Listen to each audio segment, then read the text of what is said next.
Hey everyone, hello and welcome, Tony Bing here. For this test centre video I'll be having a look at X-23. Now this was requested but I've actually lost track of who requested it, so whoever did, be it through YouTube or Reddit official forums, I hope you do enjoy this. The one thing I will say at the start is, like a character I covered earlier on today, Electra, I don't have a lot of experience with X-23, so this particular video will by and large be a summary of the tool tips, really for people that are unable to access Test Centre at all. But let's look at the first tree, which is Adamantium Claws. The first skill we look at here is our melee basic, and that is Cleaving Claws, and this will restore 40 Wrath. And then that's followed up with Crimson Sweep, which is your melee area bleeding skill. Now this also has the Grievous Wounds tag. We'll notice that a few times when we go through our skills. This will also do Vulnerability. And then you have Caporia, if that's how you say that one, and this is a melee attack. It's more kind of kicks and somersaults. Animation actually looks very nice on it, and when you use a movement power you gain a damage bonus up to 3 times on this. And then you have Rip to Shreds, which is a melee attack. That does vulnerability, 25% damage received from Grievous Wounds effects. The duration is 8 seconds on that.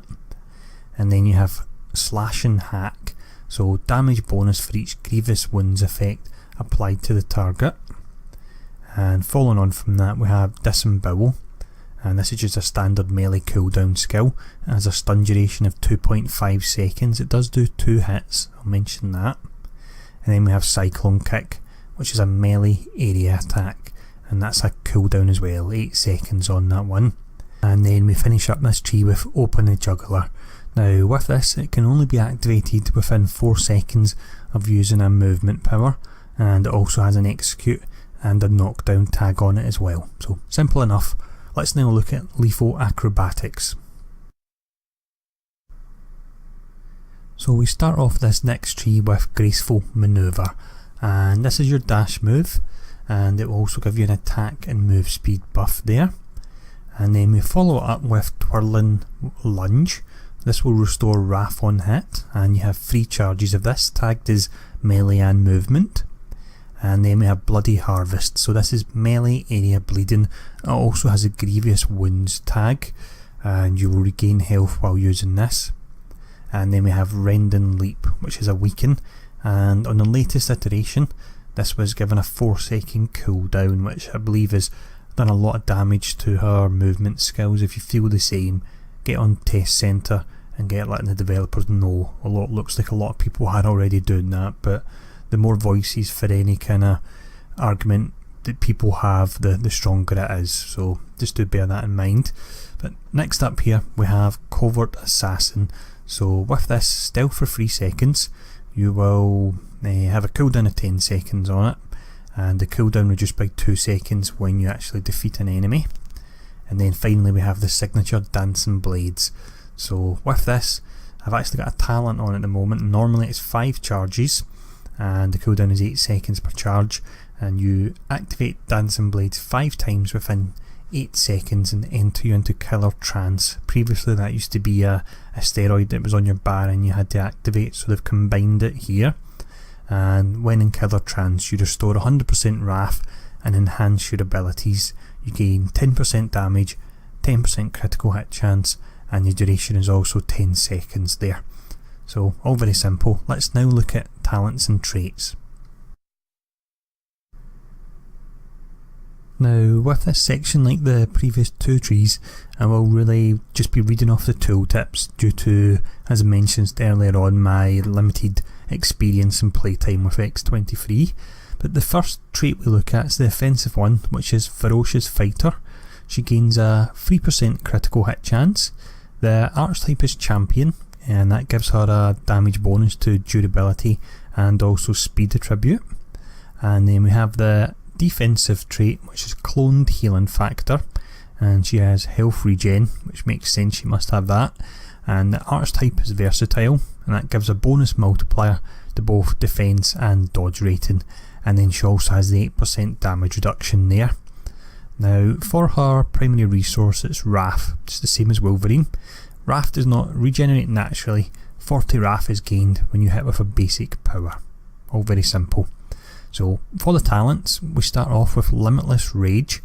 Passive effect, you gain 150 max Wrath and also you restore 50 Wrath per second, and this only is active when you're in combat. I believe Wolverine has a very similar if not identical passive. Again, that makes sense though I suppose. But the next talent we have is Vicious Instinct. So passive effect, if an enemy is affected by a grievous wound effect, Wrath restored 25 per second, and you gain 10% damage bonus for grievous wounds effects. And then finally in this talent line we have Keep Moving. Movement power damage 10%. When you use a movement power, Wrath restored 50. So talent line number 2 now. We have Final Technique. Disembowel gains the following effects. Damage bonus 50%. If used within 6 seconds of Rip to Shreds, cooldown reduced by 4 seconds if you hit a bleeding enemy. And then we have Telling Strike.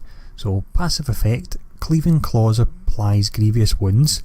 Powers that apply Cleaving Claws have a 10% higher chance to critically hit, and grievous wounds duration goes up by 100% there. And then we have Opening Technique. So damage bonus of Slash and Hack and Capiora, I'll call it, increased by 100%, and Wrath cost reduced by 25%. Now talent line number 3, Accelerated Healing Factor. Regenerate 100% of your maximum health in Wrath when you're defeated. Defense rating multiplier 25%, and also health regen of 438 per second. And then following on from that we have Unexpected Recovery. So Covert Assassin gains the following effects: invisibility duration 3 seconds, cooldown increased by 10 seconds, and Covert Assassin applies the team wide effect Rapid Healing. I'll actually show that. So Rapid Healing is a huge 20% of max health per second. That could be really nice in certain scenarios where you need a lot of kind of healing, like Sentinels for example. But next up here we have Slippery Target. So passive effect is dodge rating multiplier 15%, dodge chance a flat 3%, and the effects are doubled for 4 seconds when you use a movement power. That could be quite nice then actually. And then for the 4th line we have Bloody Leap.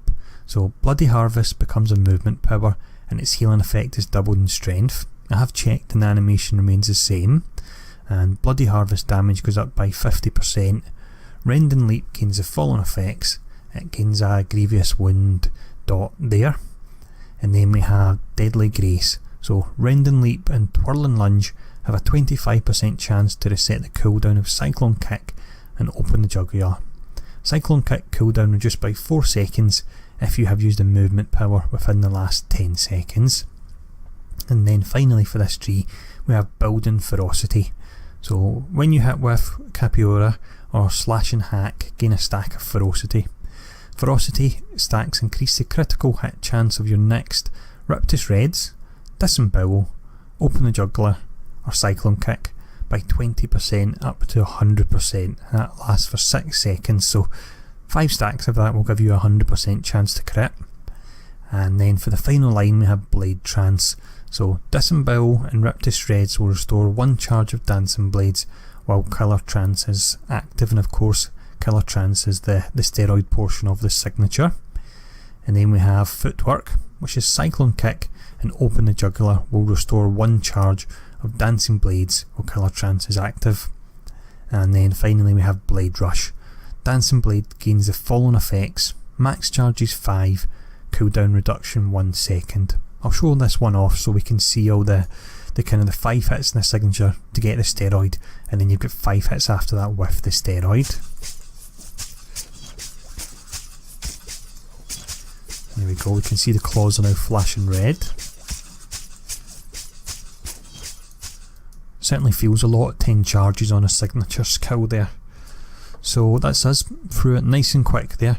It was a very simple one as mentioned. It was just by and large really talking over the tooltips. If there's anything I've not explained or missed and you guys have any questions, feel free to leave them in the comments, and I'm happy to log back on and double check anything for you. But I hope this video was helpful as much as it was a very simple one, and I'll see all you guys again soon.